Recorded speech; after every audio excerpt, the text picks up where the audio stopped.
¿Escuchas eso? Lo volviste a escuchar. Así suenan tus pulmones de forma normal y cuando están sanos. Quédate para que aprendas cómo realizar una auscultación respiratoria correctamente y sepas conocer lo normal para luego identificar lo anormal. ¿Cuántas veces hemos estado enfermos? Nos hemos preguntado qué escuchar al doctor a través del estetoscopio.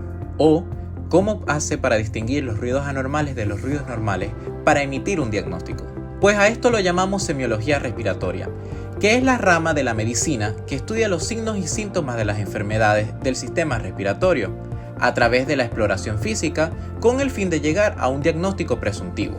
Dicha exploración cuenta con una serie de pasos que debemos seguir en ese mismo orden.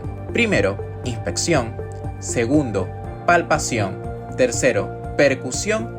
Y por último, auscultación. El día de hoy hablaremos sobre auscultación pulmonar. Antes de abordar el tórax con el estetoscopio y sus ruidos, debemos conocer en qué sitios anatómicos vamos a escucharlos. Para ello, se deberán reconocer por inspección y palpación los reparos anatómicos específicos que nos ayudarán a lograr un diagnóstico presuntivo. Estos son las clavículas, el esternón, las mamilas y las escápulas. Ya luego identificadas estas estructuras, se distinguen entonces. En una vista anterior observamos, a partir de la clavícula, superior a esta, encontramos una depresión denominada fosa supraclavicular, e inferior al mismo hueso encontramos otra depresión menos acentuada denominada fosa infraclavicular. Luego ubicamos igualmente al esternón con sus tres porciones, manubrio, cuerpo y apéndice sifoide. En conjunto a esta región se le denomina región esternal. De las divisiones hechas anteriormente podemos conocer puntos de referencia que son de relevancia como la horquilla esternal en la parte superior del manubrio y el ángulo manubrio esternal o de Lewis, prominencia ósea formada por la unión entre el manubrio y el cuerpo del esternón, y este va a coincidir a su lado con el segundo espacio intercostal, y a su vez las mamilas o pezones que corresponden en el hombre al cuarto espacio intercostal. Luego, en una vista lateral tenemos la región axilar. Esta es la fosa axilar situada entre el tórax y el brazo.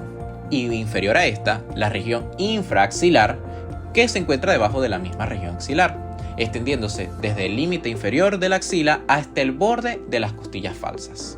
Y en su vista posterior, semejante a la vista anterior, identificamos a las escápulas. Y a partir de ellas vamos a ubicar su espina, cuyo extremo interno corresponde a la tercera vértebra dorsal, y su ángulo inferior, que corresponde a la séptima vértebra dorsal, teniendo entonces así cuatro estructuras claras. Una zona supraescapular o supraespinosa.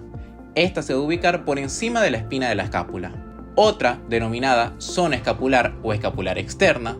Luego, una zona infraescapular ubicada por debajo del ángulo inferior del mismo hueso. Y finalmente una zona interescapular localizada entre ambas escápulas, tanto izquierda y derecha respectivamente.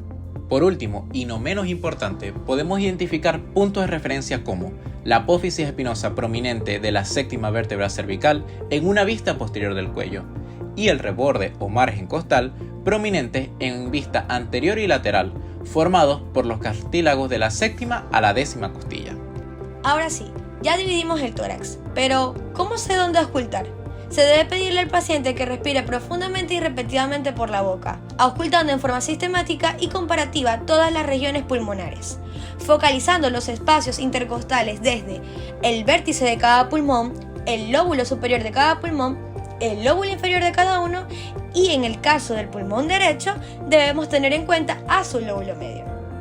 Y ahora se viene lo emocionante, que se escucha a través del estetoscopio. Dividimos a los ruidos en fisiológicos, normales y en patológicos o agregados. Primeramente, debemos conocer los ruidos fisiológicos normales para después conocer lo anormal. Y el primer ruido o sonido sería el laringotraqueal.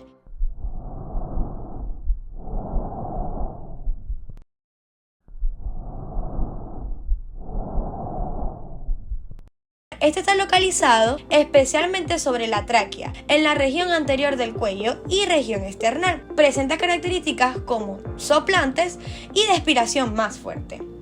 Siguiendo con los sonidos tenemos al bronquial.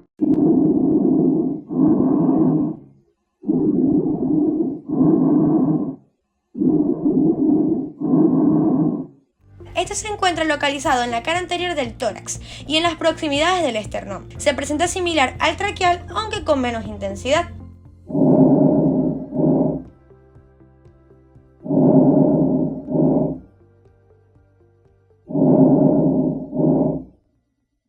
¿Escuchaste eso? Claro que sí, pues este sería el murmullo vesicular, ubicado en casi toda la extensión del tórax, excepto en zonas óseas, ni en zonas donde se escucha el ruido broncovesicular, pero de él y sus zonas de ocultación lo hablaremos más adelante. Su inspiración es más intensa y no presenta pausas. Se ausculta con máxima pureza sobre la cara anterior en los dos primeros espacios intercostales, en las regiones axilares y en las infraescapulares. Para culminar con los ruidos fisiológicos, por último, escucharemos el sonido del ruido broncovesicular.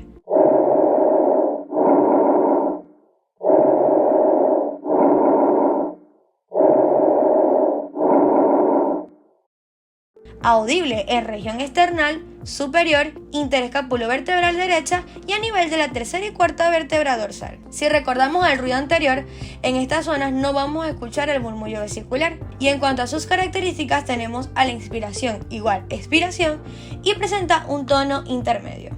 Teniendo en cuenta los ruidos fisiológicos, podemos identificar mucho más fácil cuando estos ruidos dejan de escucharse fuera de lo usual. Entonces, ¿cómo serán estos ruidos? ¿Cómo podríamos reconocerlos y diferenciarlos? Pues presta atención.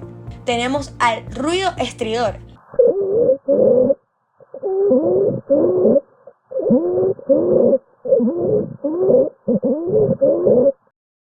Está ubicado en vía aérea superior y hablando un poco de su fisiopatología, podría estar relacionado con una obstrucción, por ejemplo, de algún cuerpo extraño que impida el paso del aire por estas vías. El roncus.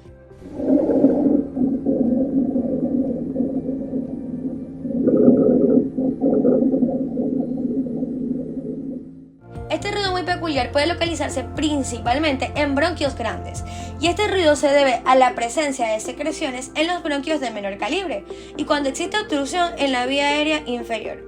Un dato súper curioso de este ruido es que se asemeja al ronquido de una persona dormida.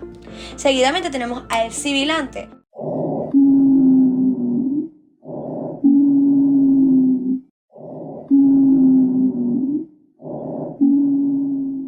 Este se observa su ubicación en bronquios finos y a su vez se debe al espasmo o edema de los bronquios pequeños.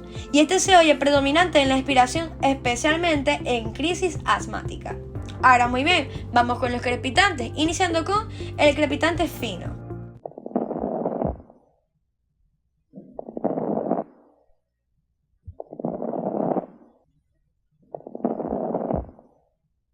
El cual está ubicado en los alvéolos y se caracteriza por el sonido fino y burbujeante. Se escucha durante la inspiración, discontinuo e intermitente, y se podría relacionar con neumonía, hemorragia pulmonar y edema. Ya escuchaste el sonido del crepitante fino, veamos qué tal suena el grueso.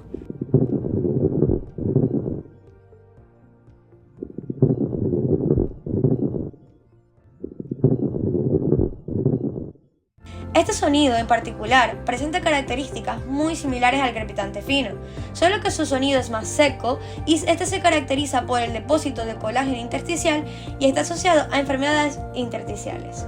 Continuando con estos ruidos anormales, escuchamos estos últimos que son muy particulares. Tenemos al roce pleural.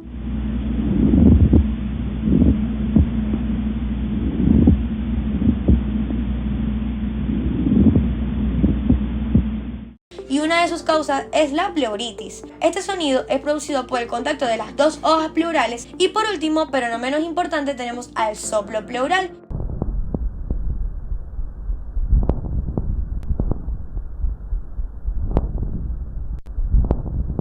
Este ruido es causado por la existencia de líquido entre las dos superficies pleurales y su causa principal es el derrame pleural. Y para despedirnos, ahora que ya escuchaste todos, ¿te atreves a responder si este ruido es anormal o no?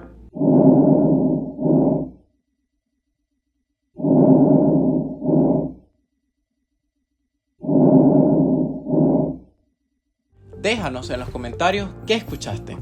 No te pierdas de nuestros próximos videos y otros contenidos en nuestras redes sociales como @cedialuz. Y no te olvides de suscribirte. Hasta la próxima.